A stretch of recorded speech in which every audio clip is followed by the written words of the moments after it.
सोनम वांगचुक का अनशन खत्म हो चुका है। सीजेपी और मंत्रियों के बीच में आज मुलाकात होने जा रही है, लेकिन राहुल गांधी की तरफ से 3 मांगे जो रखी गई थी उसको लेकर अभी भी वो डटे हुए हैं। उनकी तरफ से सत्याग्रह किया गया, वो गांधी स्मृति भी गए। क्या कुछ जानकारियां इस पूरे मामले पर आ रही है, आपको दिखाते हैं इस रिपोर्ट में।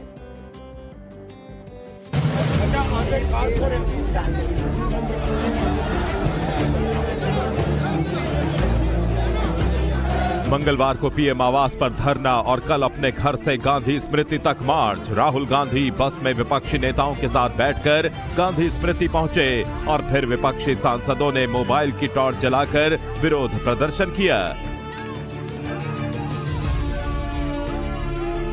राहुल गांधी के हाथ में संविधान की कॉपी थी, वो इस मार्च को लीड कर रहे थे।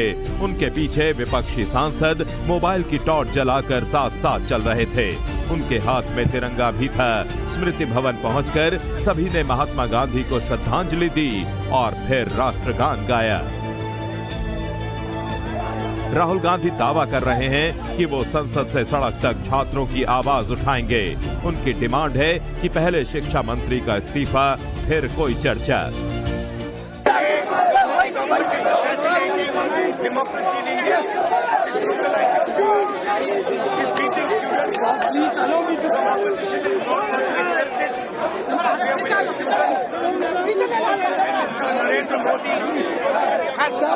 How long you continue here?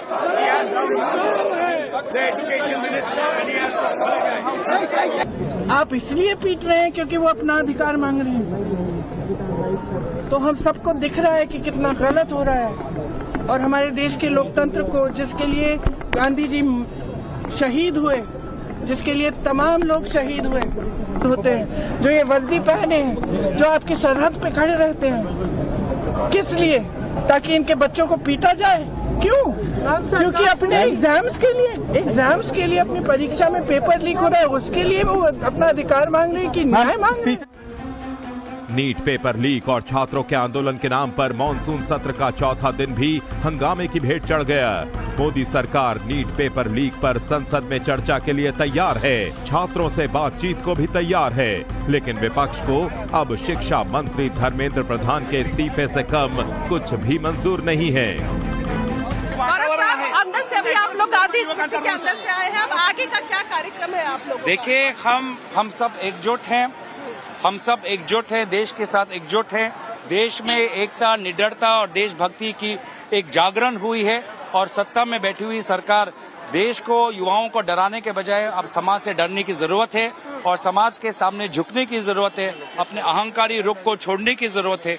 जो मांग है कि शिक्षा मंत्री इस्तीफा दे, गृह मंत्री जो बदसलूकी दिल्ली पुलिस के द्वारा की गई है उसके लिए देश से वो क्षमा मांगे। देखिए, सत्याग्रह चल रहा है, देश के अंदर परिवर्तन लाने के लिए लड़ाई है। देश की शिक्षा व्यवस्था को बर्बाद कर दिया, आज देश बर्बादी के कगार पर चला गया और अब ये देश जाग उठा है। देश राहुल गांधी के नेतृत्व में खड़ा हो गया है। प्रधानमंत्री पेपर लीक मामले में समाधान की बात कर रहे हैं, दोषियों को सजा दिलाने का भरोसा दे रहे हैं, नए फैसले ले रहे हैं, लेकिन विपक्ष प्रधानमंत्री मोदी के इस भरोसे से सहमत नहीं है। विपक्ष सवाल उठा रहा है कि अगर सरकार युवाओं के भविष्य को लेकर इतनी गंभीर है तो फिर सरकार अभी तक चुप क्यों बैठी रही? आज तक क्यों चुप बैठे, क्यों बात नहीं करे? ये इस हालात को बनाने के लिए, बच्चों को सड़क पे उतरने के लिए, लाठियां खाने के लिए अगर किसी ने मजबूर किया है या किसी ने ये वातावरण तैयार किया है, ये प्राइम मिनिस्टर ने किया है, दूसरे को किए नहीं। मुख्यमंत्री जी ने बहुत साफ शब्दों में कहा है कि छात्रों का, युवाओं का जिंदगी के लिए और उनका सिक्योरिटी के लिए पूरा कदम उठा रहे हैं और उसमें कोई ढील नहीं होगा और कॉम्प्रोमाइज टॉलरेट नहीं करेंगे। प्रधानमंत्री जी ने बहुत साफ कहा है। मांगे जो रखी गई थी उसको लेकर अभी भी वो डटे हुए हैं। उनकी तरफ से सत्याग्रह किया गया, वो गांधी स्मृति भी गए। क्या कुछ जानकारियां इस पूरे मामले पर आ रही है, आपको दिखाते हैं इस रिपोर्ट में।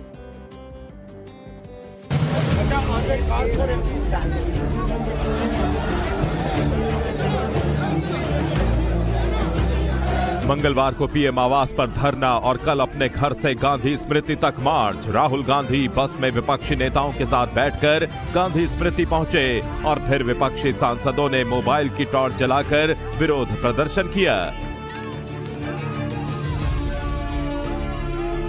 राहुल गांधी के हाथ में संविधान की कॉपी थी। वो इस मार्च को लीड कर रहे थे। उनके पीछे विपक्षी सांसद मोबाइल की टॉर्च जलाकर साथ साथ चल रहे थे। उनके हाथ में तिरंगा भी था। स्मृति भवन पहुंचकर सभी ने महात्मा गांधी को श्रद्धांजलि दी और फिर राष्ट्रगान गाया। राहुल गांधी दावा कर रहे हैं कि वो संसद से सड़क तक छात्रों की आवाज उठाएंगे। उनकी डिमांड है कि पहले शिक्षा मंत्री का इस्तीफा, फिर कोई चर्चा।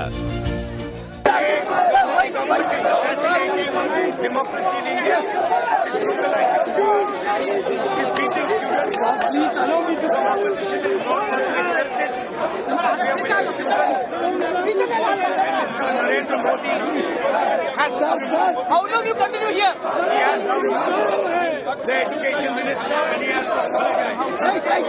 आप इसलिए पीट रहे हैं क्योंकि वो अपना अधिकार मांग रहे हैं। तो हम सबको दिख रहा है कि कितना गलत हो रहा है। और हमारे देश के लोकतंत्र को, जिसके लिए गांधी जी शहीद हुए, जिसके लिए तमाम लोग शहीद हुए होते हैं, जो ये वर्दी पहने हैं, जो आपकी सरहद पे खड़े रहते हैं, किस लिए? ताकि इनके बच्चों को पीटा जाए। क्यों? क्योंकि अपने एग्जाम्स के लिए अपनी परीक्षा में पेपर लीक हो रहा है, उसके लिए वो अपना अधिकार मांग रहे हैं कि न्याय मांग रहे हैं। नीट पेपर लीक और छात्रों के आंदोलन के नाम पर मॉनसून सत्र का चौथा दिन भी हंगामे की भेंट चढ़ गया।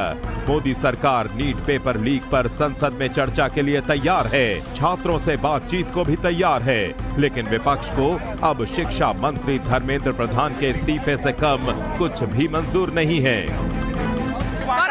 अंदर से अभी आप लोग गांधी स्मृति के अंदर से आए हैं, अब आगे का क्या कार्यक्रम है आप लोग? देखिए, हम सब एकजुट हैं, हम सब एकजुट हैं, देश के साथ एकजुट हैं। देश में एकता, निडरता और देशभक्ति की एक जागरण हुई है और सत्ता में बैठी हुई सरकार देश को, युवाओं को डराने के बजाय अब समाज से डरने की जरूरत है और समाज के सामने झुकने की जरूरत है। अपने अहंकारी रुख को छोड़ने की जरूरत है।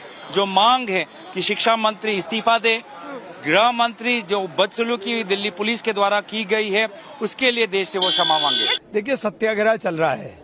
देश के अंदर परिवर्तन लाने के लिए लड़ाई है। देश की शिक्षा व्यवस्था को बर्बाद कर दिया। आज देश बर्बादी के कगार पर चला गया और अब ये देश जाग उठा है। देश राहुल गांधी के नेतृत्व में खड़ा हो गया है। प्रधानमंत्री पेपर लीक मामले में समाधान की बात कर रहे हैं, दोषियों को सजा दिलाने का भरोसा दे रहे हैं, नए फैसले ले रहे हैं, लेकिन विपक्ष प्रधानमंत्री मोदी के इस भरोसे से सहमत नहीं है। विपक्ष सवाल उठा रहा है कि अगर सरकार युवाओं के भविष्य को लेकर इतनी गंभीर है तो फिर सरकार अभी तक चुप क्यों बैठी रही? आज तक क्यों चुप बैठे, क्यों बात नहीं करे? ये इस हालात को बनाने के लिए, बच्चों को सड़क पे उतरने के लिए, लाठियां खाने के लिए अगर किसी ने मजबूर किया है या किसी ने ये वातावरण तैयार किया है, ये प्राइम मिनिस्टर ने किया है, दूसरे कोई किए नहीं। मंत्री जी ने बहुत साफ शब्दों में कहा है कि छात्रों का, युवाओं का जिंदगी के लिए और उनका सिक्योरिटी के लिए पूरा कदम उठा रहे हैं और उसमें कोई ढील नहीं होगा और कॉम्प्रोमाइज टॉलरेट नहीं करेंगे। प्रधानमंत्री जी ने बहुत साफ कहा है।